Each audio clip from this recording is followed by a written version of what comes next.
Charles Bennett had everything a man could dream of: money, power, and influence. At 45, he owned penthouses, luxury cars, and private jets. But somewhere along the way, his heart had grown cold. He saw the world in terms of transactions, deals and numbers, not emotions or people.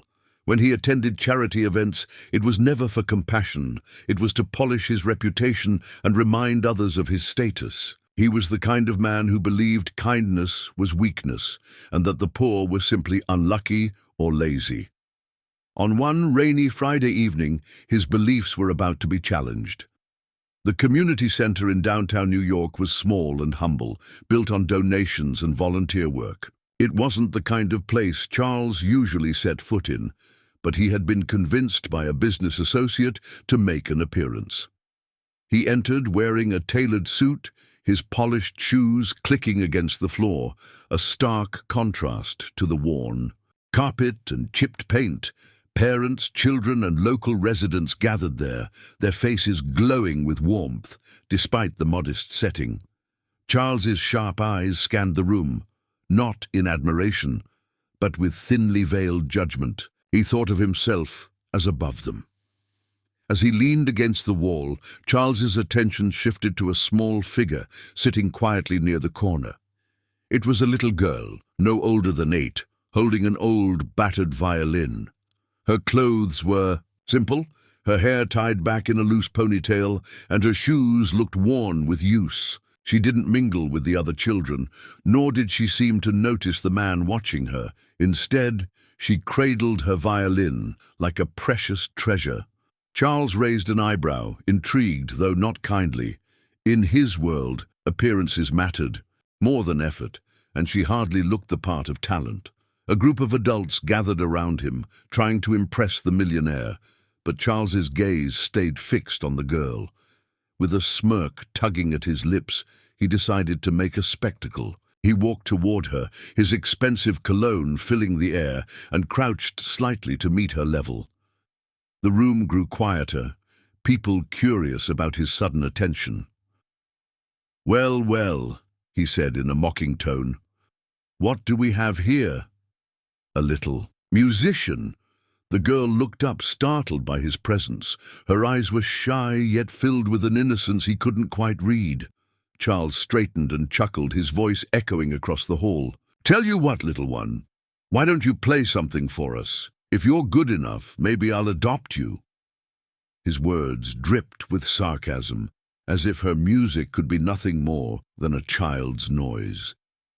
A hush fell over the room. Parents exchanged disapproving glances, and even the host shifted uncomfortably, but no one dared challenge the millionaire outright. The girl's cheeks flushed red. For a moment, it seemed she might burst into tears or run away. Instead, she took a deep breath and tightened her grip on the violin. Her small hands trembled as she positioned the instrument under her chin. The bow looked far too big for her delicate fingers, but she held it with determination. The audience, sensing the tension, grew still. Charles crossed his arms, wearing a smug smile, convinced he would prove his point. He expected squeaks and childish errors, something to further his mockery. But as the bow touched the strings, a soft, trembling note filled the room. It was imperfect, yes, but there was something fragile and haunting about it that immediately captured attention. People leaned closer, their eyes widening. The girl's eyes fluttered shut as she lost herself in the music.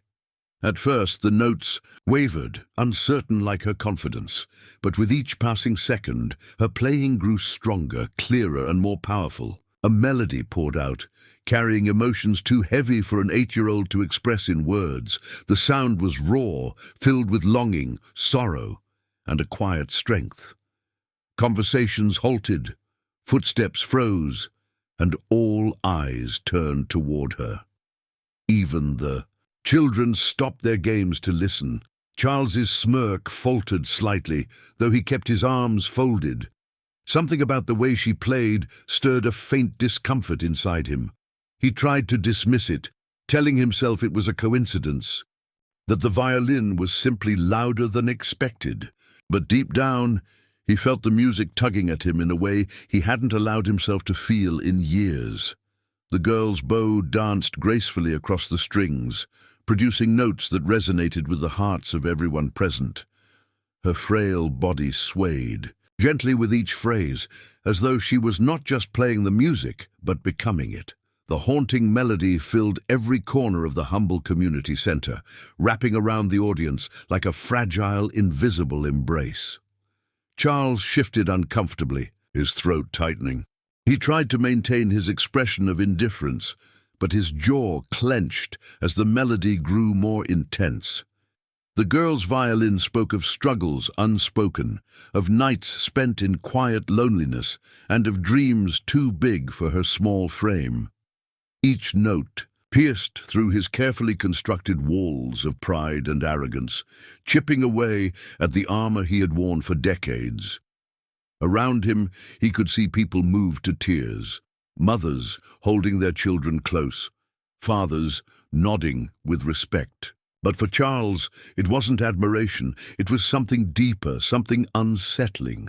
When the girl reached the climax of her piece, her bow moving with both precision and passion, Charles found himself holding his breath. The melody soared, filling the space with beauty that felt almost unreal.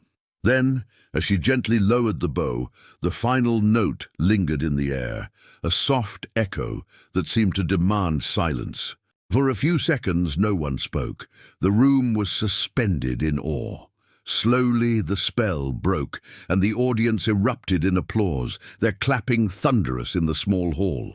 The little girl opened her eyes, shyly lowering her violin, cheeks flushed. Charles stood frozen, his arms slowly falling to his sides. He hadn't expected this. He had come to mock, to belittle, to remind himself of his superiority. Instead, he had been left speechless by the very child he thought beneath him. Her music hadn't just been sound. It had been a story, a confession, and a cry for hope. And it had reached a place in him he thought no longer existed. For the first time in years, Charles Bennett, the hardened millionaire, had no words, only the lingering echo of a melody that left him deeply unsettled. The applause thundered around the room, but the little girl stood with her eyes lowered, clutching her violin, as though unsure she deserved such admiration. She hadn't expected so many people to listen, let alone cheer.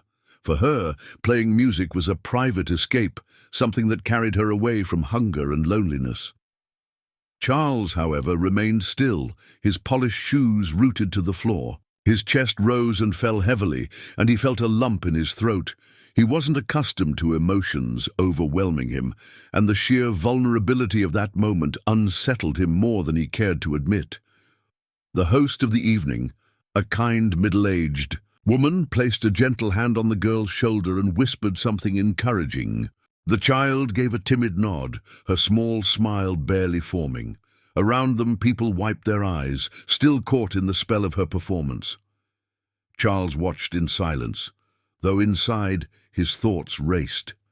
He remembered being a boy himself, long before money and power, when his mother hummed lullabies to ease his fears at night. That sense of tenderness had been buried under years of ambition, greed, and loss. Somehow this girl's music had unearthed it. As the crowd dispersed into smaller conversations, Charles found himself stepping forward without fully realizing it. He approached the little girl, who looked up nervously, clutching her violin tighter. Her mother, a weary woman with tired eyes, stood nearby. She placed a protective arm around her daughter, watching Charles with suspicion. He was used to commanding respect, but in that moment he felt strangely vulnerable. "That was remarkable," he managed to say, his voice softer than anyone had ever heard from him. The girl gave a small nod, her lips parting as if to respond, but no words came out. The mother cleared her throat politely. "Thank you, sir. She practices every day, even when we don't have much." Her tone carried both pride and apology, as though explaining why her daughter's violin looked so old and scratched. Charles glanced at the instrument, realizing just how much love and discipline it must have taken for the girl to play so beautifully despite limited resources. He felt an ache in his chest, a strange mix of admiration and guilt. He had mocked her, not realizing the weight of his words.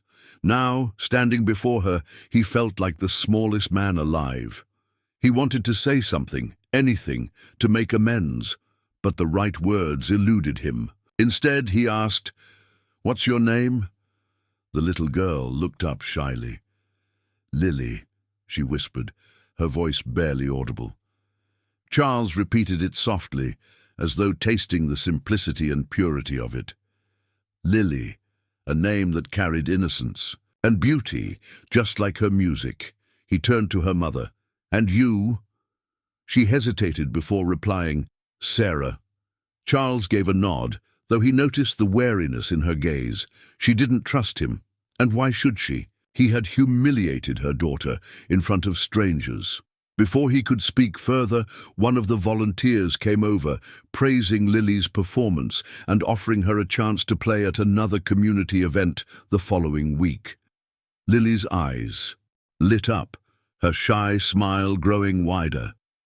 Charles watched, conflicted. He had seen countless performances in grand concert halls, played by musicians who had studied for years in elite schools. None of them had touched him the way this little girl's music had. She hadn't just played notes, she had shared her soul.